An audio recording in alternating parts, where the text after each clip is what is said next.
This week on the Computer Chronicles, the 10th Annual Computer Bowl. We'll take you to Boston, where the overachieving techies from the East Coast take on the stock option geeks from the West Coast to see who knows more about the trivia of computers and the Internet.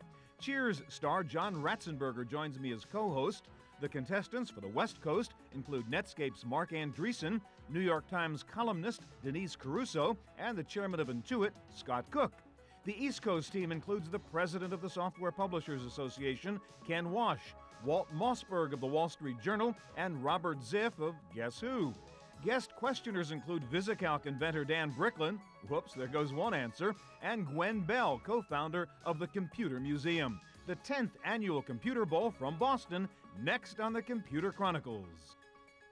Computer Chronicles is made possible in part by SoftSource Incorporated, publishers of Pro1's Mathematics Tutor in a Box for school year 98-99, including 6 CDs and workbook. And by Z Auction, the live online shopping experience. Additional funding from PC Connection and Mac Connection, the catalog and online superstore with PC and Mac products, toll-free technical support, and overnight delivery. And by Windows Magazine, delivering desktop, enterprise, and internet computing news, reviews, features, and how-tos for a Windows world, because the world runs on Windows.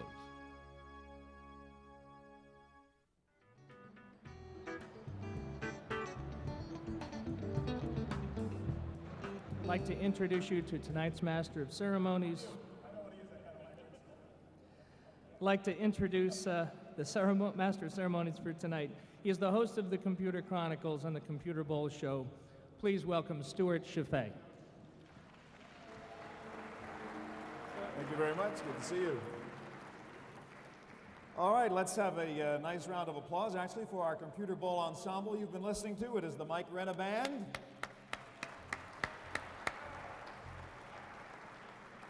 All right, ladies and gentlemen, this is the 10th Annual Computer Bowl. Over the first 9 years, I'm sorry to say the score has actually been a bit lopsided. The West Coast has won 6 times. The East Coast has won 3 times. So you folks here in Boston, I think you ought to cheer a little bit, encourage your guys back there. They need a little help.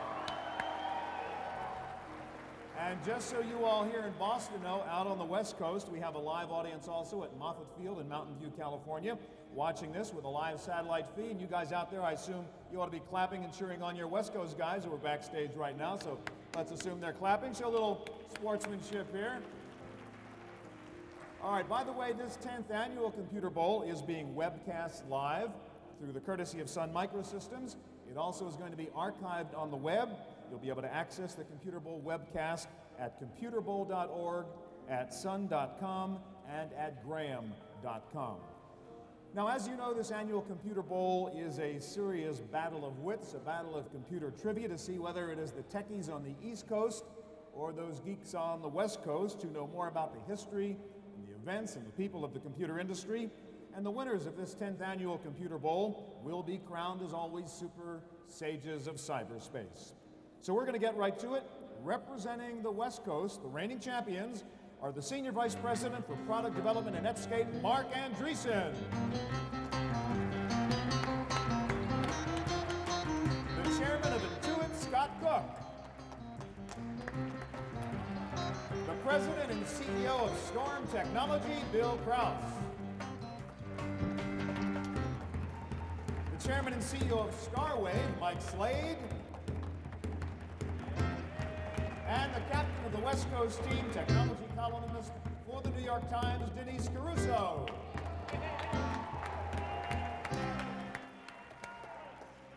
So we've got the Cowboys on the West. Who will we see on the East? All right, for the East Coast, the challengers, the president of... Take it off. The president of Yo-Yo Dime, please welcome Seth Godin.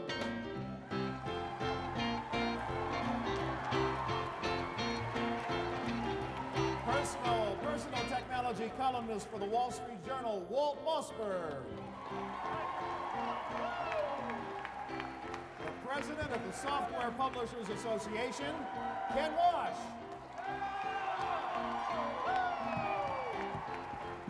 The president of Ziff Brothers Investments, Robert Ziff.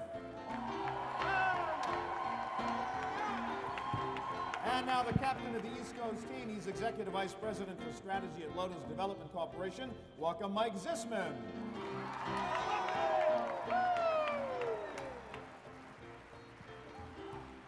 So it's the Cowboys versus the Patriots in Computer Bowl 10. That'd be Hollywood Henderson. Right?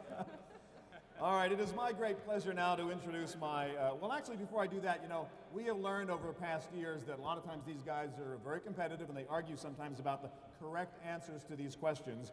So we have with us tonight two expert judges who are going to rule very quickly, I hope, on any disputed answers, any fights we get into here.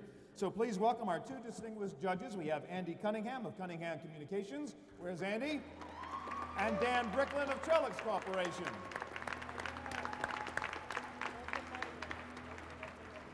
Now, it is indeed my pleasure to introduce my co-host for tonight's Computer Bowl. He is a native New Englander, by the way, so look out for any East Coast bias here, guys. Be on the lookout. He is known as a trivia buff. He is, in fact, a computer enthusiast. In fact, he has designed and developed a groundbreaking, secure website in association with Anderson Consulting to enable diabetes researchers to talk to each other and to share their work.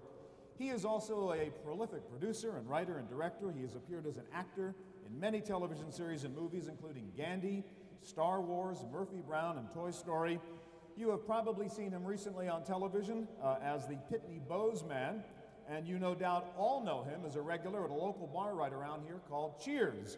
Please welcome John Ratzenberger.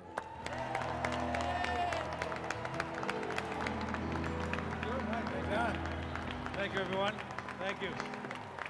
Thanks. This is Boston, isn't it? Yeah? Thank you. Thank you. It's very nice of you. All right, ladies and gentlemen. Very quickly, though, I just want to say a couple of things. When I was a young guy, way back long ago, when they had steam-run computers, a friend of mine went on our front porch, and one of the local egghead kids was walking by, and we started making fun of him, going, hey, egghead, 4 eyes, and all that. After he left, my father came out and said, listen, son, I want you to remember one thing. Never make fun of the nerds, because someday you're going to be working for them. So, what do you say, boss? It's called The Revenge of the Nerds. All right, ladies and gentlemen, hackers of all ages, get ready for Computer Bowl 10. The rules of the game, by the way, have already been explained to both teams. So, panelists, start your brains. And, John, I want you to get going and ask question number one. Number one. Okay, here we go. The blockbuster movie Titanic made extensive use of computer-generated effects, including computer-generated people. And some of the scenes of the movie, a vast number of people were, in fact, computer-generated. What is the greatest number of computer-generated characters that are seen on the screen at one time? Is it 50, 100, 500, or 1,000? All right, I heard a stamp over here from Seth. What's the answer? 500. That is not the correct answer. It was, believe it or not, 1,000. In that one sinking scene, there are 1,000 computer-generated people on there at the same time. All right, second question, John. Some airlines are now allowing passengers to recharge their laptop computers while in flight, but an organization called the Portable Rechargeable Battery Association. Boy. You haven't heard of it?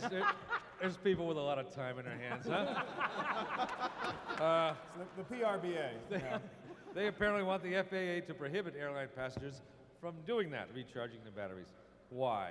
That's a serious question. The answer is Scott. Because they claim there are some problems that could include malfunction or even fire because of different batteries. Fire is close enough. Yeah, they're worried about a fire. Very good. All right, 10 points over here at the West. Okay. Somebody is in the lead. John, go. Okay, most every PC keyboard has a tab key. Tab is abbreviation for what word? All right, who was it? Scott? Tabular. No? Yeah, Scott? Tabular. Tabulator is right. Another 10 points over here. All righty. All right, go. The Amiga computer disappeared from the U.S. market some years ago, but in 1997, Amiga Technologies was purchased by a major American... Ken Wash? Samsung Computers. That is not correct. Hold it. They interrupted, so you guys get a chance to answer. You lose 10 points. John will finish the question. Somebody has to buzz in for the right answer. Finish it, John. And you have to give me $5 later, too. All right. Amiga Technologies was purchased by a major American computer company. Who bought Amiga? Dell, Hewlett-Packard, Gateway, or IBM? Who's going to buzz? All right, I see it. Okay, I'm sorry, I didn't hear it. Mark? Gateway. Gateway is correct. Another 10 points over here. All right. Now, during the course of this Computer Bowl, we're going to be bringing guest questioners in from the computer industry to ask you about little bits of trivia which are of particular interest to them. Our first question tonight comes from David Flashen. He is president and CEO of Thomson Financial Services. Here is his question. You'll see it up here. On October 28, 1997, the industry's electronic trading network, OASIS, helped the New York Stock Exchange process a record 1.2 billion shares. The most heavily traded stocks on the New York Stock Exchange and the NASDAQ were both technology companies. What companies were they? Michael. Compaq and Microsoft. That is not correct. I'm sorry. Compaq was right. Compaq was it on the New York Stock Exchange. It was Intel on the NASDAQ. Sorry. All right. Let's go to our next question, John. Alrighty. Windows may be the most popular operating system for PCs, but there's another operating system out there. Hey, I'm a Mac guy.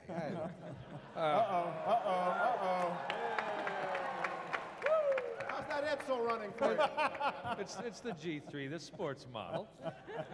Okay, Windows may be the most popular operating system for PCs, but there's another operating system out there that is distributed free and has been called the most sophisticated PC operating. All right, Mark Andreessen. Linux. Linux is correct. Guys are sharp. All right. Didn't even have to tell them about Finland. Huh? All right, so we're going to go to our bonus round. We have 4 bonus round questions during the course of this game, 2 for each side. Let me explain the rules for our bonus round questions. We're going to begin with the West Coast first. Let me tell you, the category is languages used on the web, okay? And you can wager your points. 10 a question, 20 a question, up to 30 a question. It's the same for each of the 3 questions. How much you want to go for? You've actually got 40 points on the scoreboard, but you can borrow. Oh, we'll just do 10 10. points. All right, here is question number 1. English is the most common language used on World Wide Web pages. According to Ellis Research and the Internet Society, as of the end of last year, what percentage of all web pages in the world were in English? And I'll accept an answer within 5% of the correct answer. You can consult. Denise, you're the only one who can answer. What percentage of all the web pages in the world are in the English language? And I need an answer within 5% of the correct number. And your time is just about up. Denise, what do you think? 85. You're right on. It was 82. Very good. Fuego. You guys are hot. All right, here we go. Now, English, as we just heard, is the most common language on the web. Which language ranks number 2? And it's multiple choice, actually. Is it French, Chinese, German, or Russian? Which is number 2? French, Chinese, German, or Russian? What is the second most popular language on web pages? Next to English, Denise, the answer is? German. Very good, another 10 points. All right. Well, guess what the third question is? What is the third most common language used on internet web pages? And you don't need any multiple choices anymore. What is the third most common language used on web pages?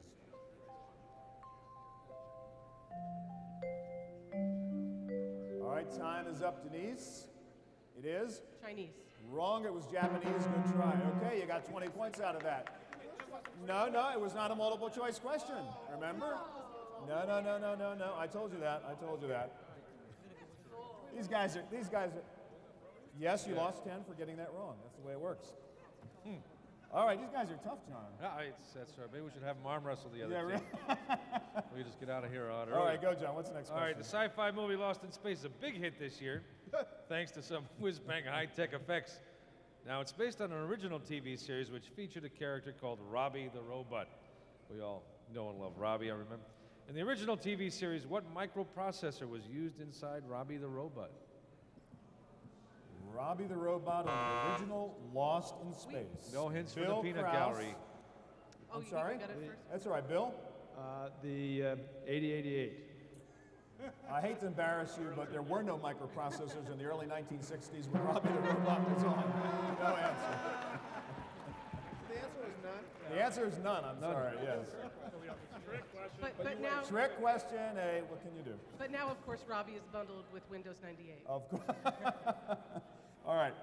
Our next celebrity question is going to be on video again. This will be from Dan Bricklin, one of our judges, but also one of our guest questioners. He, of course, is founder and chief technology officer of Trellix Corporation. Here's the question. Eric Allman wrote a piece of software called SendMail, which is now used to deliver most of the Internet's email. The latest version of SendMail includes anti-spamming features. When was the first version of SendMail written? All right, Mike thinks he knows. 68. 1968. That is wrong, and we did not get to complete the question, so you guys are going to get to hear the multiple choices. So can we play the question again, please?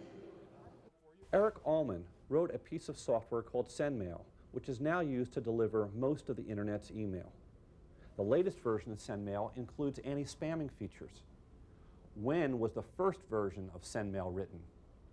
Was it in 1993, in 1989, 1985, or 1981? Wes has to buzz in on that. Don't look so hard. All right, go ahead, Mark. 1985. That is wrong. The answer is 1981. 1981. All right, we have time for one more question in this round, John. Go ahead. Yep, all right. In the classic text-adventure computer game Zork, you're occasionally told it is pitch black. When it happens, what is likely to happen to you? Will you be attacked by a troll, fall down a well, be attacked by a dragon, or be eaten by a grue? All right, who played this game? Robert? Eaten by a grue. Eaten by a grue is right. Okay, 10 points for these. All right, when we get down to the serious stuff, you guys know what you're talking about. All right, it's the end of round one. West Coast 50, East Coast -10.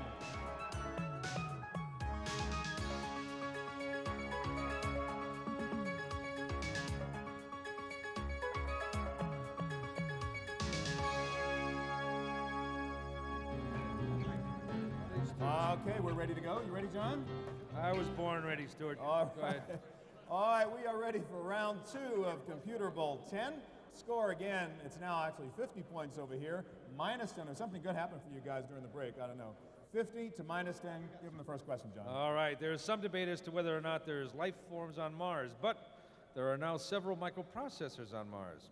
How many microprocessors are currently on the surface of Mars? Is it 2, 5, 10, or 100? Good question. All right, it looks like, Robert? 5. 5? That is not the correct answer. I don't know why I thought it was 5. There are 2, one on the Pathfinder, one on the rover, actually. So there are 2 microprocessors on Mars. Let's move on to the next question, John. That's a Range Rover. All right, 2 Stanford graduates created one of the most successful internet companies called Yahoo. Can you name them both? All right, Michael. Jerry Yang and... That was the easy one. All right. His last name is Philo, F-I-L-O, and his first name is... Judges, what do you say? Mr. Philo. Yeah. Yeah, come on, we got Philo. What do you say, judges? Jeff. He said yes. Lou. Ziggy. Judges, I need an answer. Got the name. Come on. Yeah, how many guys named All right, Philo? yes. there you go. David Philo. All right, you were close enough on that. All right, John, get the next one. All right, now, hey, no booing here. Come on, these are very sensitive technology guys. Most people have heard of IBM's chess-playing software called Deep Blue, but there's also a world champion checkers player program. What's it called? Is it Chinook, Alberta, Checker King, or Jumpmaster? What is the name of... Yes, Robert. Jumpmaster. No, that is not right. Not right. That's the parachute program. It is Chinook. All right, next one, John. All righty, what is the common internet term for a person who reads the messages in a news group but never... Mark? Lurker. Lurker is right. 10 points over here. That was an easy one. All right, we have our next celebrity question on video from Randy Batat, Corporate Vice President and ISG General Manager with Motorola. Here is Randy's question for you. The Motorola cable modem provides up to 10 megabits per second to a user on a PC. How many times faster is that than a 56K modem? Is it 8 times faster, 26 times faster, 178 times faster, or 256 times faster? All right, who can do long division here? Robert? 178. Sorry? 178. Correct. All right, well done. All right, we're back to 0. That's progress. Go, John. All righty, rocking right along. In a famous sci-fi movie, the following line is spoken My instructor was Mr. Langley, and he taught me to sing a song. If you'd like to hear it, I can sing it for you. Who spoke that line? Who are the sci-fi fans there? Mike? Hal in 2001. Absolutely, Hal. All right. We'll give it to you. East Coast, this is your big chance now. This is a bonus round. So you got 3 questions. You can take 10, 20, or 30 points apiece. Let me tell you the category. The category is songs having to do with technology, all right? Songs having to do with technology. 10, 20, or 30 points a question. 30 points. Oh, my God, all the way. Wow. And we're the risk-taking post. When Microsoft launched Windows 95, they got the clever idea of using a Rolling Stones song to launch their event. The song was Start Me Up. That's too easy. That's not the question. How much did Microsoft pay the Rolling Stones for the right to use the song Start Me Up? Was it $500,000, $1 million, $12 million, or did they get it for nothing? You've got 10 seconds to consult. How much, if anything, did Microsoft pay to use Start Me Up from the Rolling Stones? Mike? $1 million. No, I'm sorry. 12 million was the answer. 12 million was the answer. Yeah, this is the Rolling Stones, don't forget. No price is too high. You still got time. You still got time. They're getting easier. I'm getting 10 for being here. What are you talking about? 10 what? 10 mil. All right. Aren't you getting paid? 10 million shares of Yo-Yo done. No. All right, earlier this year, Bill Gates sang a song on national television on the ABC program 2020. What song did he sing? Gates sang a song on 2020 on ABC. What was the song? Twinkle, Twinkle, Little Star. Right, 30 points. Okay, good. You're back where you started from. All right, another chance to make 30 points and catch up here. When you start Windows 95, by default, it makes a distinctive musical sound. That short piece of music, believe it or not, was created by a well-known musician. Was it David Bowie, Mick Jagger, Brian Eno, or Elton John? Who made that little ba-ding noise on Windows 95? It was written by Jagger. That was John Philip Sousa, wasn't it? That's another noise. A little ba-ding. All right, Jagger, Eno, John, or Bowie? Eno. Eno's right, 30 points, all right. Easy. All right, it's getting close. West Coast 80, East Coast 30 now. John, go to it. All right, last year a young man named Dennis Fong won the Intergraph Quake Red Annihilation Tournament, the world's richest computer game competition. He won $60,000 in prize money and something else. What is that something else? I know the answer to that. All right, Denise? A bundled package of Windows 98. No. He actually won a Ferrari sports car. Guy's name was Thresh. He won. Same price. There you go. Yeah, same price. All right, we have. Same amount of memory. Equally reliable. Uh-oh. Our next celebrity question is from Oliver Strimple, Executive Director of the Computer Museum. Here is Oliver's question. Intel's latest version of the Pentium processor is the Pentium 2 chip. In what country did Intel first offer the Pentium 2 for sale? Was it Japan, the United States, China, or Israel? All right, Scott? United States. No, that's not correct, I'm afraid. The correct answer was China. Believe it or not, correct answer was China. John, give him the next question. All right, there are a lot of strange websites out there without URLs. Which of the following is not a real website? Read it. The cat that looks like Hitler, the official French fries page, driveways of the rich and famous, or underwater baseball? All right, Seth. Driveways of the rich and famous. I knew you'd say that, but you're wrong. It is Underwater Baseball is not a website. The other ones actually are. Go ahead, John, give me another one.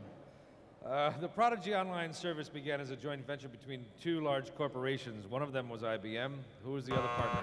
All right, was that Mark? Yes. Sears. Sears, of course. Another 10 points over here. Wait a minute. Objection. My first client, my biggest client, it was three companies. When it was started. CBS. So you got to get the question. But also, Mark's Light was Hold it. Judges, East Coast is right, therefore West Coast is wrong. But the question you asked, I know that. We will throw out the question and move on. How's that? Justice prevails. Throw out the question and move on. All right, John, give him the next one. Maybe this will be less Alrighty. controversial. Software packaging has become a fine art. While many programs are still packaged in traditional rectangular boxes, some have more unusual containers. One particular graphics programs come packaged in a paint can. Walt thinks he knows the answer. Painter, Dabbler. No. Is that the name of your pets? Nothing there. All right. I don't know. What do you say, judges? That's. It was Fractal Design Painter, and since it was clearly you said was Painter. So that's Yes? Yes. Yes, all right, Walt wins. All right, last question of this round coming up. Go ahead, John. Oh, what a modest man, huh? All right, Veronica is the name for internet search tool. The name Veronica is in fact an acronym. What do the letters VERONICA stand for? Who knows what the Veronica acronym is? Boy, nobody's buzzing here real quickly. What does Veronica stand for? It is an acronym. Anyone? Go ahead, Mark. I don't know, but it's bundled with Windows 98. Can you get that on a Mac? All right, that was a tough one. It stands for, believe it or not, Very Easy Rodent-Oriented Net-Wide Index to Computerized Archives. Oh, yeah. Why didn't you get that? One of the All right. easier ones. I hate when that happens. That is the end of round 2, ladies and gentlemen. The West Coast has 80. The East Coast has 40. 2 rounds to go. Computer Chronicles is made possible in part by SoftSource Incorporated, publishers of Pro One software, educational software for young adults.